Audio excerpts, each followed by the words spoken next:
5ویں چیز جو نوجوانوں کو جس پر دھیان دینا چاہیے وہ عبادات کا اہتمام ہے۔ ایک نیک صالح نوجوان کون ہے؟ جس کی زندگی میں عبادات کا اہتمام ہو، نمازوں کا وہ پابند ہو، خاص طور سے فجر کی نماز۔ جوانی فجر کی نماز کی دشمن ہوتی ہے۔ اس عمر میں کیا ہوتا ہے، جسم آرام طلب ہوتا ہے، صحت مند ہوتا ہے، خاص طور سے اگر یہ جم جانے والا ہے تو۔ اب شام میں جاتا ہے جم میں جا کے ایکسرسائز کرتا ہے، بدن ٹوٹتا ہے، گھر پہ آ کے جو پڑ گیا رات میں، اور رات میں جلدی نہیں سو پاتا ہے۔ کیوں؟ دوستوں کے ساتھ گپ شپ، واٹس ایپ کا وظیفہ، جیسے قرآن کی تلاوت ہے، ہاں واٹس ایپ کی تلاوت، اور پھر اس کے بعد تھوڑا بہت یا وہاں سے اگر دیندار ہے تو واٹس ایپ اس کے لیے اور فیس بک اس کے لیے انٹرٹینمنٹ ہے، دیندار نہیں ہے تو اور ایڈیشنل بھی چیزیں ہیں اس کے لیے، یوٹیوب پہ گانے سننا، فلمیں دیکھنا۔ آج کل تو کیا کیا ہے لوگوں نے، آپ کو کہیں جانے کی ضرورت نہیں ہے، آپ کے موبائل میں ساری دنیا حاضر ہے۔ اب اس میں رات 2-3 بجے تک، جب تک کہ ایک دم تھک نہیں جاتا ہے اور جسم بھی کہنے لگے بس نا، آدمی کا جسم بھی کیا کہہ رہا ہے، بس، پھر اس کے بعد سو گیا۔ اب سونے کے بعد ظاہر بات ہے جب 3 بجے حضرت سوئے ہیں تو 5-6 بجے اٹھنا، تہجد تو معاف ہے، جوانی کے لیے، بڑھاپے کے لیے ہے، وہ جوانی میں تھوڑی نہ ہے، وہ بڑھاپے کے لیے، جب ریٹائر ہو جاؤں گا تب کے لیے ہے۔ اب 6 بجے مان لیجیے اگر فجر ہے، یہ 5:30 بجے ہے، تو اب کیا کرے گا، یہ ڈھائی گھنٹے میں اٹھ جائے گا؟ کیا مجال ہے کہ اٹھے، اور کسی کی مجال ہے جو اس کو اٹھائے؟ اب یہ اٹھے گا کتنے بجے؟ 10 سے لے کے 11 بجے تک۔ یہ عام طور سے نوجوانوں کا معمول ہوتا ہے، خصوصاً دنیا دار قسم کے جو نوجوان ہیں۔ بہت سے دیندار نوجوان ہیں، اٹھتے ہیں برابر ہے، لیکن دنیا دار قسم کے لوگ ہیں نہیں اٹھتے ہیں۔ فجر کی نماز سالوں سال نہیں ہوتی، سالوں سال نہیں ہوتی ہے۔ آدمی سوچے فجر کی نماز اس کی پابندی سے ہوتی کہ نہیں۔ جوانی میں ہونا چاہیے، جوانی میں یہ ہونا چاہیے، نکاح ہونے کے بعد بھی خاص طور سے اس کا اہتمام ہونا چاہیے۔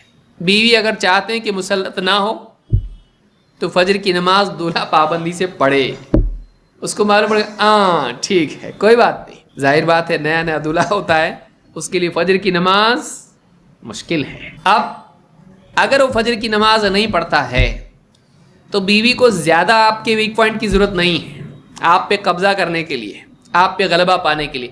ایک بھی مل گیا بہت ہے۔ اب جب بھی آپ کسی چیز میں اس کو نصیحت کرو گے، ہاں فجر کی نماز پہلے پڑھو۔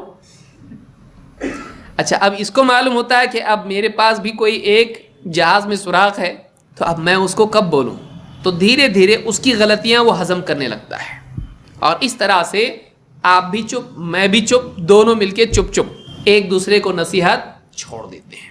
یاد رکھیے اس کو، خاص طور سے میں نوجوانوں کو، چونکہ ابھی بہتوں کی شادی نہیں ہوئی ہے، اگر آپ چاہتے ہیں کہ آپ گھر میں بیوی کے آگے چپراسی کی حیثیت آپ کی نہ ہو جائے تو آپ نمازوں کا خاص اہتمام کریں۔ نماز آپ کے لیے طاقت ہے۔ آپ کے ہاتھ میں تلوار کب تک رہے گی؟ جب آپ نماز پابندی سے پڑھیں گے۔ نماز اگر پابندی سے نہیں پڑھ سکتے ہیں، آپ بولنے لائق نہیں رہیں گے، پارلیمنٹ پہ آپ کی سنی نہیں جائے گی، آپ کی بات کی کوئی ویلیو نہیں رہے گی۔ نماز پابندی سے ہونا چاہیے، برابر آدمی نماز پڑھے، نماز میں سستی نہیں کرے۔ بیوی کو بولنے کی طاقت اس کے پاس ہوتی ہے، کیونکہ نماز دین کا نمائندہ ہے۔ قیامت کے دن سب سے پہلے کس چیز کی پوچھ ہوگی؟ نماز۔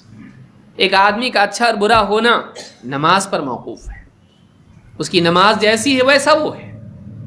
وہ اللہ کا بندہ نہیں ہے، باقی پھر کیا زندگی میں خیر آئے گی؟ تو نماز کا اہتمام کریں، اور اس کے ساتھ قرآن کی تلاوت ہے، روزانہ قرآن کی تلاوت کا اہتمام کریں۔ قرآن کے ذریعے سے دل میں خیر آتی ہے، ایک ایک حرف پر 10 نیکیاں، ایک ایک حرف پر 10 نیکی۔ ذکر و اذکار، اذکار کا اہتمام کریں، صبح شام کے اذکار، اور اسی طرح سے سواری، گھر سے باہر جانا، استنجا، کھانا پینا، لباس، ڈیلی آدمی کتنی نیکیاں چھوڑ رہا ہے، کتنی نیکیاں جو آدمی کما سکتا ہے۔ ایک آدمی سوچے دن میں کتنی مرتبہ بائک پہ بیٹھتا ہے، اس کے اذکار آدمی پڑھ لے۔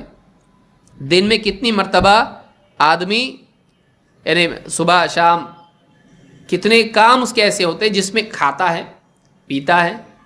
کتنے لوگ بسم اللہ اب تک نہیں بول پاتے ہیں، کتنے لوگ بسم اللہ نہیں بولتے ہیں، کھا رہے ہیں ویسے ہی، اس میں شیطان شریک ہوتا ہے، کھانے میں شریک، ہاں گھر میں آتا ہے شیطان، اسی طرح سے ہر اعتبار سے آدمی استنجا جا رہا ہے، حفاظت نہیں، اس کی حفاظت ہونا چاہیے، اذکار کا اہتمام کریں۔